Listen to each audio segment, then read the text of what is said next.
Welcome to Gladstone Associates Provident.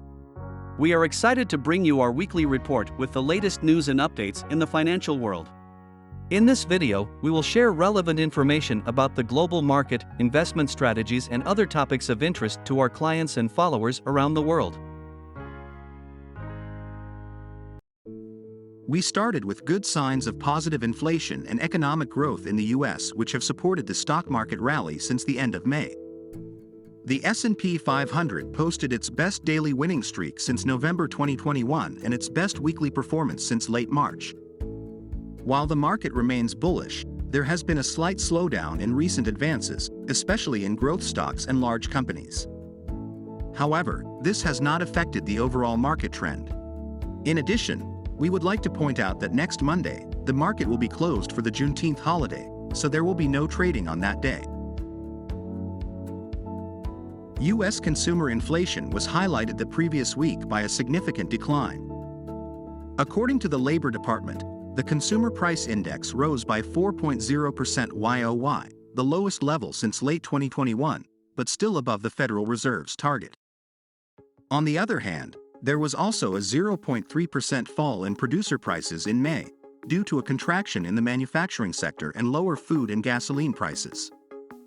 However, there was positive news in the retail sector, with retail sales up 0.3% in the latest month and 1.6% over the past 12 months, the first year-on-year increase since January.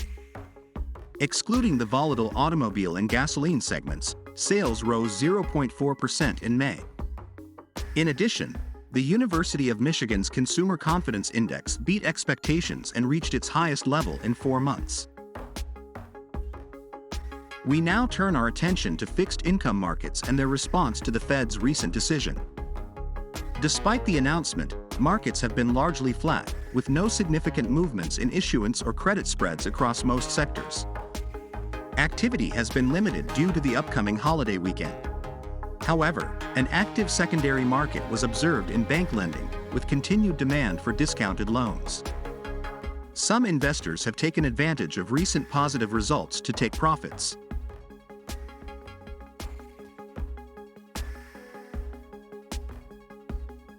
The news in Europe was also positive, as the Pan-European Stoxx 600 index rose by 1.47% in local currency terms.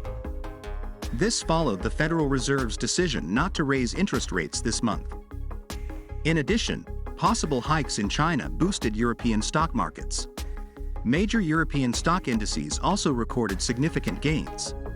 The German DAX rose by 2.56%, the French CAC 40 by 2.43%, and the Italian FTSE MIB by 2.58%. The UK's FTSE 100 index also rose by 1.06%. On the other hand, Swiss and French bond yields rose.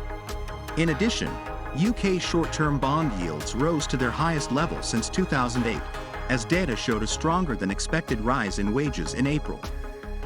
This raised expectations of a further rise in borrowing costs.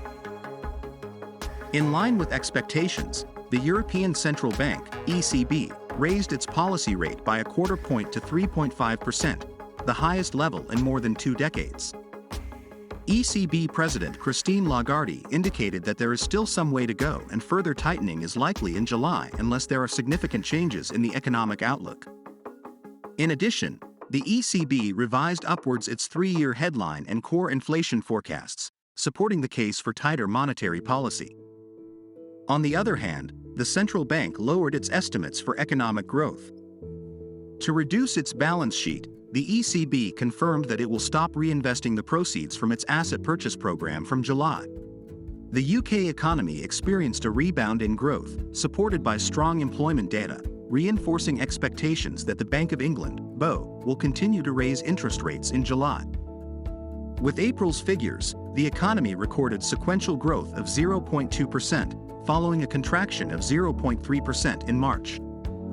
Increased production of consumer-oriented services, car sales, and the education sector drove this growth. In addition, average annual wage growth excluding bonuses reached 7.2% in the 3 months to April, while the unemployment rate fell back to 3.8% after rising to 3.9% in the previous quarter.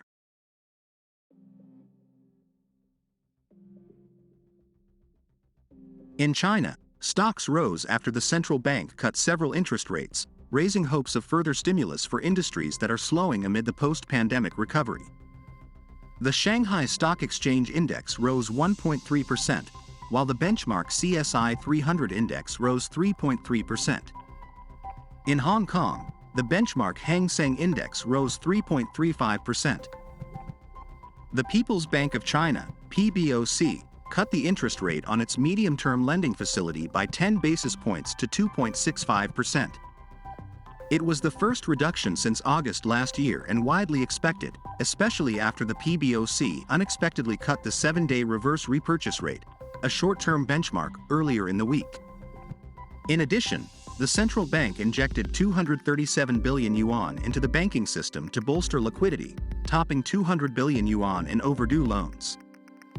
Analysts predict that this shift towards stimulus by the central bank could provide targeted support to some industries, as the Chinese government steps up measures to strengthen the economic recovery. Although indicators revealed that economic activity in China weakened last month, industrial production, retail sales, and fixed asset investment grew at a slower pace than expected compared to a year earlier, according to official data. The unemployment rate remained unchanged at 5.2%. These data have led economists at major banks to revise down their growth forecasts for China in 2023. Thank you for watching our video. If you would like to learn more about our services, please feel free to contact us at Gladstone Associates Provident. Also, you can follow us on our social networks to stay up to date with our latest news and updates.